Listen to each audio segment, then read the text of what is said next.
প্রকৃতিতে এখন শীতের আমেজ, দিকে দিকে তাই বসেছে পিঠার মেলা। রাজধানীর ধানমন্ডি লেকের পানসি রেস্টুরেন্টে শীত উপলক্ষে চলছে শীত মেলা ও পিঠা উৎসব। টপ এন্টারপ্রেনার্সের আয়োজনে যেখানে নানা পণ্য নিয়ে বসেছে অর্ধশতাধিক স্টল। মেলায় রয়েছে লাইভ কিচেন ব্যবস্থা, যেখানে সুযোগ মিলছে পিঠাপুলির সাথে অন্য খাবার খাওয়ার।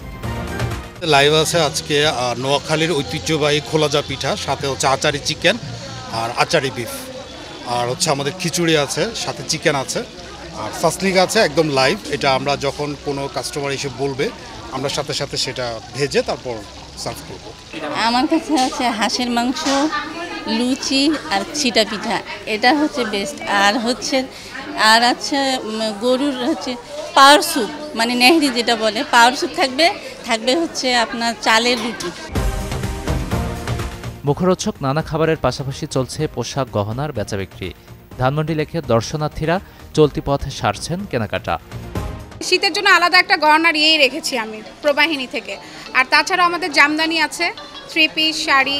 আমার কাছে ইউনিক আচার হচ্ছে গরুর মাংসের বালাচাও এবং গরুর মাংসের আচার।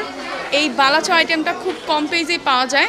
আমার পেজেই সর্বপ্রথম হচ্ছে তৈরি হয়েছিল, আর তখন থেকে আমি রোজার ঈদ থেকে এটা সেল দিচ্ছি। আলহামদুলিল্লাহ সবাই এটার অনেক প্রশংসা করেছে। পিঠার ঐতিহ্যগুলো হারিয়ে যাচ্ছে, কিন্তু আমরা যদি উদ্যোক্তারা এগুলো নিয়ে আসি, দেখা যায় যে আস্তে আস্তে মানুষ এগুলা মনে রাখতে পারবে আর কি।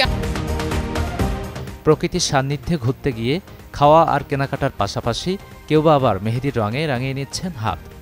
মেইনলি আমরা ভেন্যুটাকে দুটো ফ্রন্ট সাইড করেছি, যেহেতু এই ভেন্যুর ব্যাক সাইডেও লোকজনের আনাগোনা এবং হাঁটার যে ওয়াকিং যে একটা ওয়ে এটা আছে, এবং ফ্রন্ট সাইডে তো রাস্তা, main road.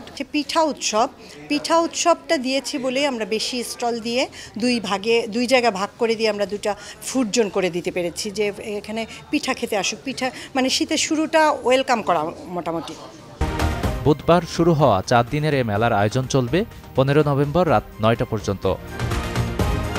Gazi Anis, channel 24, Dhaka.